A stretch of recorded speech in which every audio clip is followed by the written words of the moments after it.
This is pair number 3 of my own jeans that I'm making, and they're special. I'm making them two-toned. I'm going to show you where I'm at. I'm up to nearly finishing the zipper off.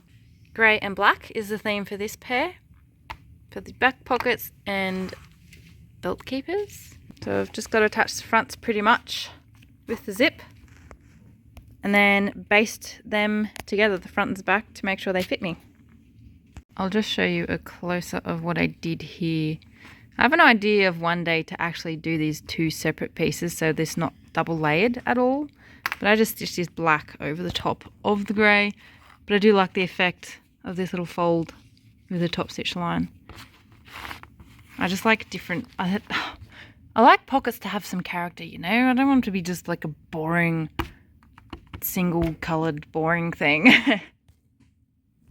Now, as my disclaimer here is, as much as it's nice to want to just have a pattern, you can sew it together and not have to try them on all the time. I know that that's probably a lofty idea, but my point is that every time I make these jeans, because it's my own pattern, I've had to just tweak it a little bit every time I do it. So I'm just trying to get it narrowed down very finely so that it's very minimal what I would have to fix or alter on my pattern. So once I've sort of perfected my pattern, then I'm going to have to recut it out because it's a bit of a mess.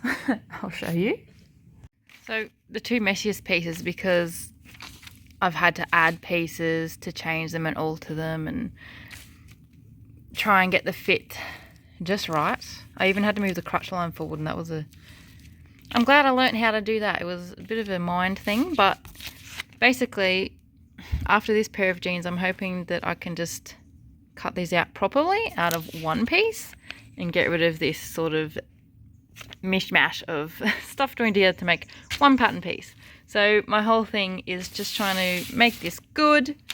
Like even for this pattern that I'm making right now, or this pair, I had to take in the hip and actually change the line a bit. Because I'm not very curvy, I've found myself gradually just taking a little bit more off the curve and making the jeans a bit more straight, which then affects the yoke and then affects the front piece pattern as well. This pair is the last pair I made, and I'm just showing you what I had to change. They are comfortable, but they're just a little bit wide around the top part. The back I was actually okay with here, but it was the side seams that needed to be taken in about 1/2 inch on each side. And I also decided to take some room in on the front with the zip, just to try and make them a little bit more snug so I don't have to wear a belt with them.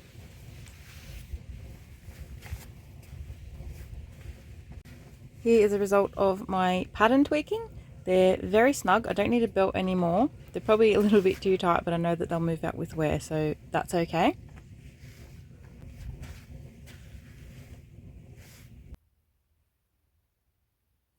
So things are looking good on the front of the jeans coming together, getting the fit right. I'm very, very pleased with that. But I put on my pair of jeans today that was the first pair I made, and a problem that I was hoping wouldn't be a problem actually has happened. I just really, really hoped it wouldn't. And that is thread breaking. So I've been using Resont thread, and for me, I would put it in between, say, the cheap threads you can get and Gutermann. I would say it's the in-between kind of thread you can get. It's not like cheap. It's probably, well, I get it for about $6 to $12 for 1,000 meters on the oh my goodness, I was going to call it a spool, but anyway, one of them, 1,000 meters. Just depends where you buy it, but I think $6 is a good price for it. So I think it's between Gutermann and Birch. But anyway, I'll show you what happened to the first pair of jeans I made, and I discovered it while I was wearing them. So yeah, the thread has pulled where there's, I'm gonna say clearly, a high stress point or whatever. I constantly put my phone or my wallet in the back pocket, and it finally gave way. I'm assuming that the Resont thread, because I was using Resont on the bobbin and top stitching thread on these pairs of jeans, I'm guessing the Resont broke, and therefore the other one let go as well. So the top stitching thread I use is Gutermann. But I was very disappointed to see that, and then I found that it was actually on both of the pockets. So I thought, oh great, where else is it going to pull apart? So that's a problem. I was quite annoyed to see it when I did see it, and I was thinking, because I haven't used Gutermann on the bottom for the bobbin, because I'm sure I watched a video that said don't put top stitching thread in the bobbin. And I know there's thicker top stitching threads you can get, so I think I've got the lowest size or thickness you can get. But anyway, I never tried it, but I thought, well, hang on, if you can get like shirring elastic on a bobbin to use to shirr, like that's decent thickness. So today I got up and I spun some Gutermann top stitching thread onto a bobbin and then stitched on denim with a denim needle to see what would happen, hoping that it would actually be okay. And I am actually happy to say that it turned out really well. I think